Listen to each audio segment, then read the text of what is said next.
History in the making. Healing to be awakened. Yeah, you are the star of your story at Let's Talk and Grow with Miss Roshumba. You know, my son is born on a Wednesday. Seen and felt because they are the largest group. And so my we got your back. No, we're not perfect. So now you know it's time to grow at Let's Talk and Grow with Miss Roshumba. Let the healing begin. greetings to my YouTube family and those that have been following me for the last 4 years. Yes, it's been 4 years since I started this in 2022, and we're now in 2026.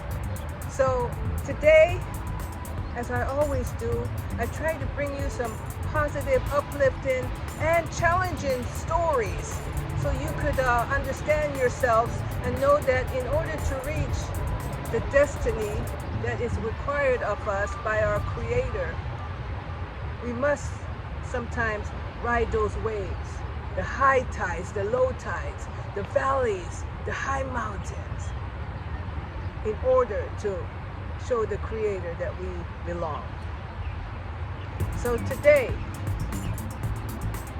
I sit here in front of my guest, as you saw him adjust himself, because he knows that he's here to impress, but empower and show how extraordinary his life has been. So before we go any further, let's do the normal. Please share, leave a comment. Of course, subscribe, because I'm doing my part. Please subscribe. Tell me how you feel.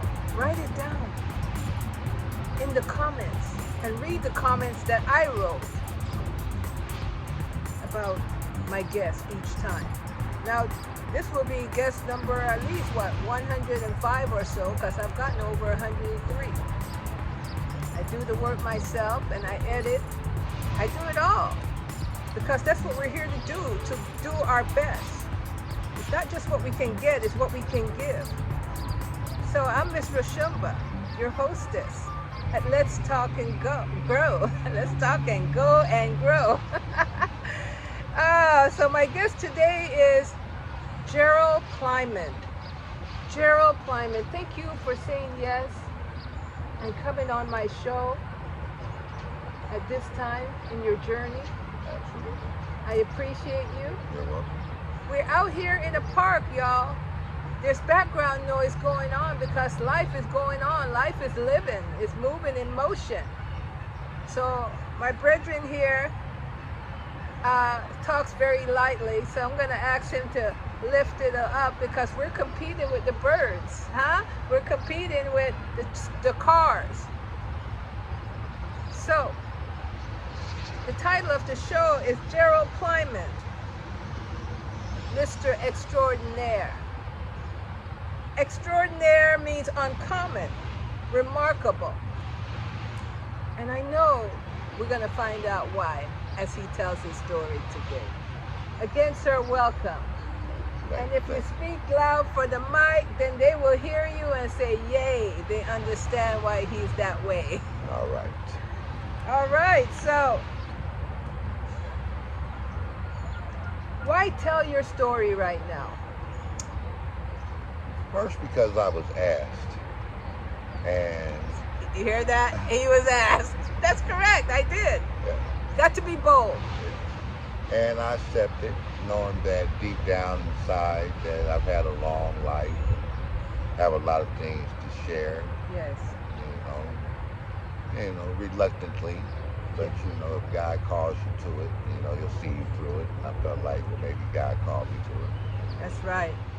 So, who do you want to benefit from your story? Is there people in your family, someone out there that you say, you know, if they ever run across my story, they'll understand?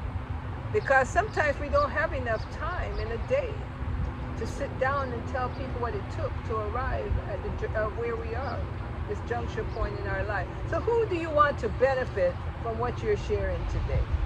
Me. I mean, yeah, I wanted to have a trickle-down effect into the, my children, nephews, anyone that, can gather anything from it. But I'm still searching in me. Yes. That's powerful. That's powerful. Sometimes it takes hearing our voices coming back at us Right. to understand who we have been, not just for others, but for ourselves. For ourselves. Praise God. I know it sounds self-centered, but hey. No, No? not at all. Okay. No, because, we're here with Right. trying to be for everybody, Yes, absolutely. trying to fit in a system. Right. And I want to grow to be better for my people That's right. every day. That's right. So I guess you kind of covered part 2. Not part 2, but the second question. So why does your story matter? It matters because I want to be stronger, better for my people, Yes. right? I want them to learn from the good, the bad, right? And there's a lot of idiosyncrasies in this world. I don't know half of them, Yes, but the parts I do know are shareable. yes. Now, you're a native Sacramentan. Born and raised. right here. As a young child, this is one of the first parks I used to come to the same exact area. Our church used to have our annual picnic. I went to Shiloh Baptist Church and we come here to Elk Grove National Park. Right here to this area. Very strange. Wow. Right, like I said, God So you called were a me little boy at that time. 5, 6 years old, 7, yeah, doing years. Wow. And that's a rarity, folks.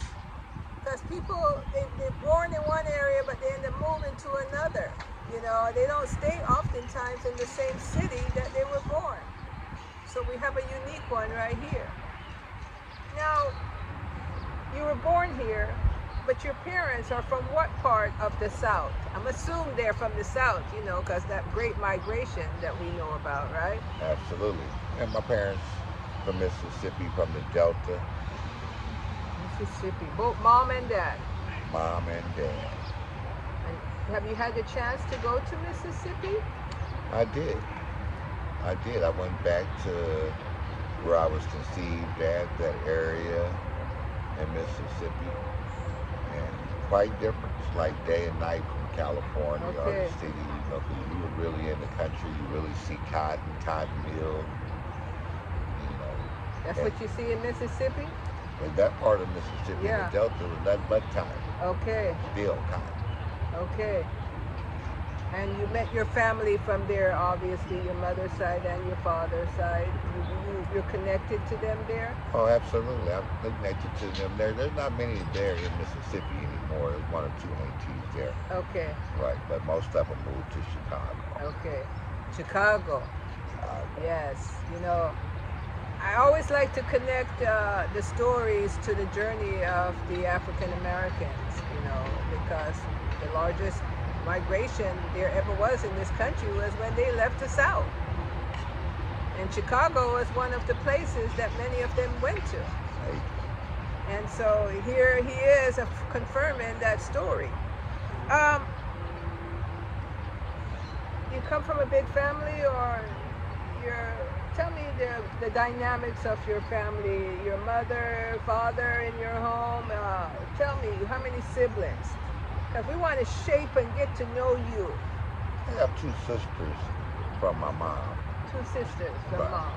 My dad has probably 8, 9 kids. Okay, I relate with all of them, talk to them on a regular basis. so there are your siblings. They're all have siblings except for your sister. Yeah, except for my 2 sisters. Y'all, I'm outside. I don't consider them any of them have sisters. They all sisters and brothers. Okay. And I like that you said that, because we may come from the father's side or the mother's side, and that's what splits us up to have. Oh yeah, most definitely. You know, you have your tribe. You know, your Right. mom's tribe, right? You know, you're tighter with your mom's children than you are with your father's general children. Correct. Right. Correct. So, for your mom, two girls and you. Yes. Spoiled for being the only male? No.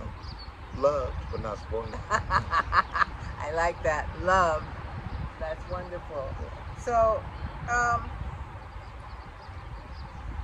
did you get to know your father over those seasons while you were growing up? Were your parents together, or did they? Yeah. My mom and dad were never together. My dad was always in Chicago, and I really met him once around 7, 8, maybe 10. Okay. And I met him again. I'm in constant contact with him now. He ended up uh, doing over 20 years in a federal penitentiary, so that kind of slowed him down a little bit. Okay. I was able to keep up better with him after that. Okay. Okay. So your father is still alive? Yes. Wow. Yes. That's blessed. 80 years old, 80 something in Chicago, still living, thriving, Thriving, doing quite well. doing quite well. Had you ever got a chance to sit with him and hear his story? Yes, I've talked to him numerous times throughout my lifetime, you know, to understand where he is and how he got to where he was at. Yes. One of the most important things, well, one of the things he told me was at an early age, 20, 21, he made a conscious decision to be a gangster, a criminal. Okay. Right. It wasn't an accident. He knew what he was getting into, and that was the choice that he made. Okay. Made a conscious decision. That's the words he used. Conscious. Much respect when someone could be honest. Right. And some people it's a conscious decision. Some people it isn't. Right. Some people they tend to just kind of fall into it because of influences that is much more stronger than their selves, Right. and maybe their age. Right. You know, I never put much thought into that until I just told you, and we Yeah. explored that thought, right? But you know, he's a very refined individual. And he, I guess, let me know he knew exactly what he was that he was doing. Did he say that he regretted it later on? Did he speak from that direction? I mean, as his son, you could speak for him, but what would you say based on your conversation? I would think he has no regrets. Okay. He turned it on and went in for how many years was he in the pen? On that be at 20 at least. 20. 20. And then when he was ready, he turned it off. Because you said he's been out for a long time as well. And he's been out now for 20 years almost. So, yeah, Okay. he turned it off. He thought he was going to make another run. But I think he decided to slow it down. See, that's a smart man. He knew when to put it down. Wow. So you actually did not then grow with a father figure around. No. Did you have other role models that showed up for you? Yeah, I was adopted when I was, let's say, 7. And by the Plimans, and Mr. Pliman was a father figure until I ran away around 12. And I called him Daddy and all the stuff. He was a good father, Mrs. Pliman. So that's how you got your last name. Yeah, I'm really a Beverly, Foreman Beverly. But yes, I was adopted and became a Pliman. A Pliman. Okay. Okay. And you kept the name. It's my name. Respect the people that were you close with the people that raised you for that period? Mr. and Mrs. Pliman was the reason I was at the park. Okay. Right? You know, they were into church and, you know, disciplined and doing things right, you know. They were good adopted parents. I still knew who my mom and sisters were, and they were here in Sacramento. Yeah. He was my godfather first, and they just adopted. Did they have children of their own? That's why they adopted me. They didn't have any children of their own. Okay. And they wanted to make sure that they had someone to leave their homes and different stuff to when they passed away. way, and they were on his prom. Wow. They thought that I would be the kid for them. Wow. Did you make sure that you made them proud? Absolutely not.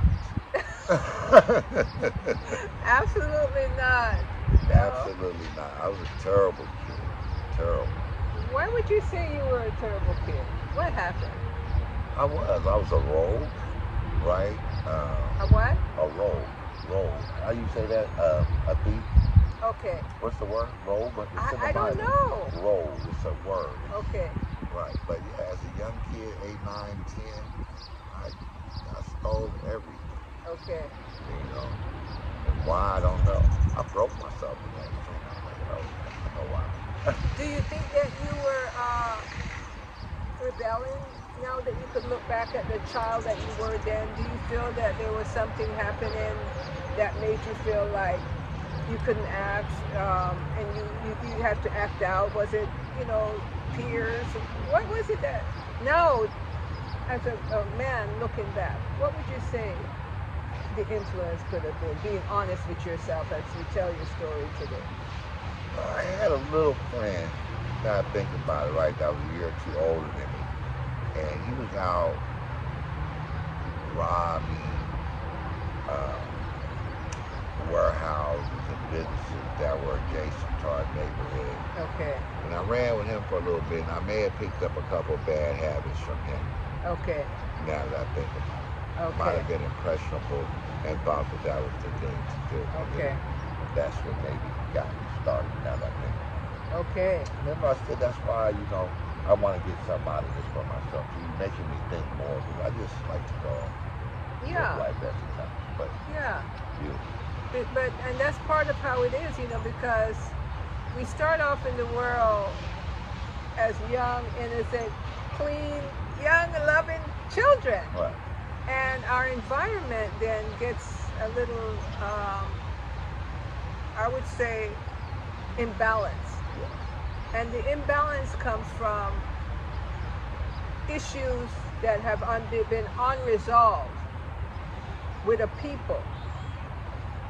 And I always like to connect this kind of conversation back to the journey of the Black African Americans and African people as a whole. Let's call the word slavery. Yes, slavery. And whenever I say that word, there's an element of let's pause, because the system would like to say, get over it. It happened back then. You can't blame everything on that. That's what a system would say. But, oftentimes we find ourselves doing things, and unless we sit down and really investigate not just by asking each other, but asking ourselves, asking our hearts to be authentic and genuine and show up and ask our heart, because we are tethered to a past that has been traumatic. And Mr. Pliman has said his parents are from the South. The South, Mississippi Delta. And when you study history, you'll know what that meant. So the Plymans had no children. Were they a young couple or older couple? They were an older couple. They were around 60 when they adopted. Okay. And religious base? Shiloh Baptist, one of the biggest Baptist churches in Sacramento. One of the Southern Pacific Railroad. Wow. Shop down. So they were well off. They were okay. To work for Southern Pacific, huh? Right, That's a good job for a black man. He did have a good job, yes. And the wife? His wife? She just did domestic work. So she was there for you? Yes, most definitely. But yeah, I guess we did. We had the big car, nice house and stuff, right? He was well off. He was okay. And you were the only child in the house? Yes. Did you feel guilty that you were comfortable and had, I would imagine you had your own space, your own room? Had everything I wanted. had everything you wanted. Wow. How did you feel with that? I felt good. I felt okay. I felt, they were my parents. I still, everything, I felt normal. I felt like it was, a normal childhood. I felt normal. I felt blessed, but I felt normal. Did you feel guilty? No. When you were around your other peers that may not have that, maybe your sisters, your mom, did you see your mom and stayed in the, connected to the family? No, I felt normal. I felt like everybody was really, on the same page. I didn't really recognize that, we were doing a little better, Okay. right? And that's all it was.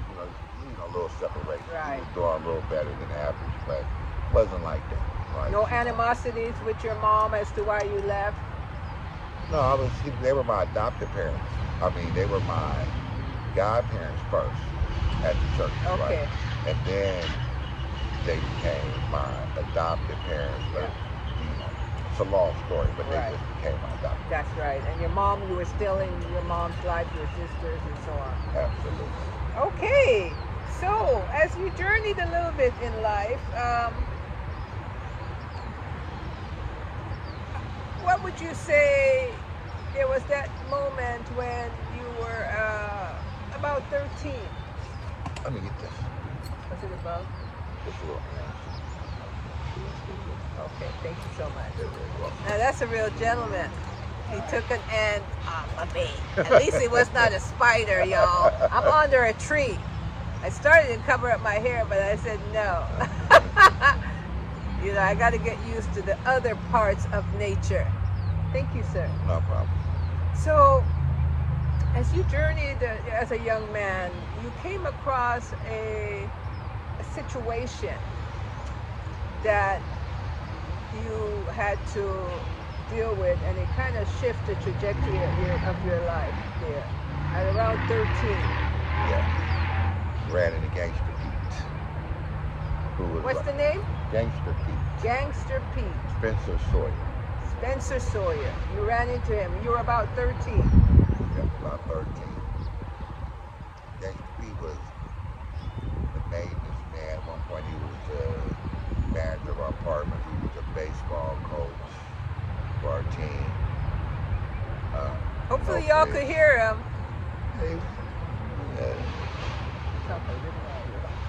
Gangster Pete, he was a fixture in our neighborhood. He was in the church, he played in the choir, worked in the apartment complex, coached Little League.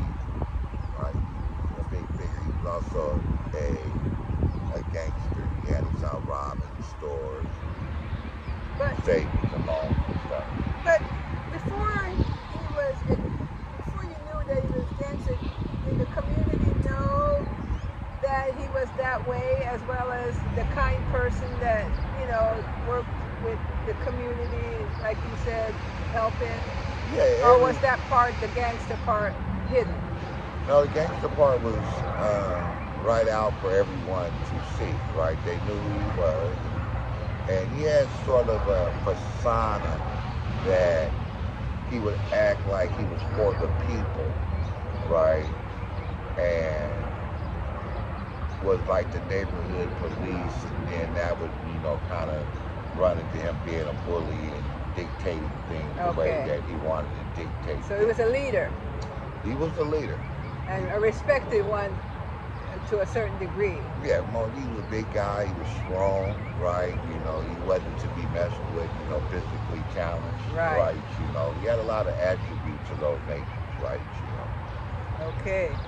And he became respected in the community because not only did he have that shady part, but he also did good. Yes, he was a very complex individual. To say the least. And that complexity, y'all, led to a shift for this young man at 13. Something happened.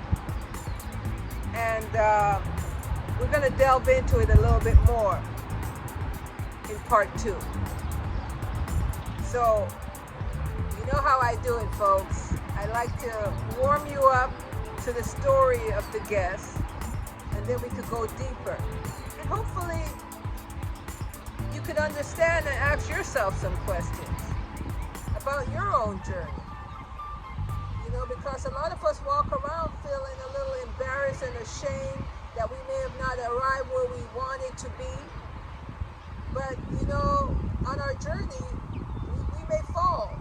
But if we don't stay down and we actually get up and move forward, that's success. And if we grow to get, you know, that gray hair, that's even more success. Absolutely. And we know each and every day there's a young individual coming, looking, asking for someone to guide them and show them the way. Like the Pliman family did for Mr. Gerald here. They said, you know, come with us, little fella. And even though it may have not fully gone the way that Mr. Pliman thought it would go at that time, or the Pliman's adults, the parents, the foster parents, there were lessons learned for everyone. So, hey, do the normal stuff. Subscribe. Leave a comment. Thumbs up. Share. And we'll see you on the other side. Part 2 is next. This is part 1. Let's Talk and Grow with Miss Roshumba. Gerald Pliman, Mr. Extraordinaire. So now you know it's time to grow at Let's Talk and Grow with Miss Roshumba. Let the healing begin.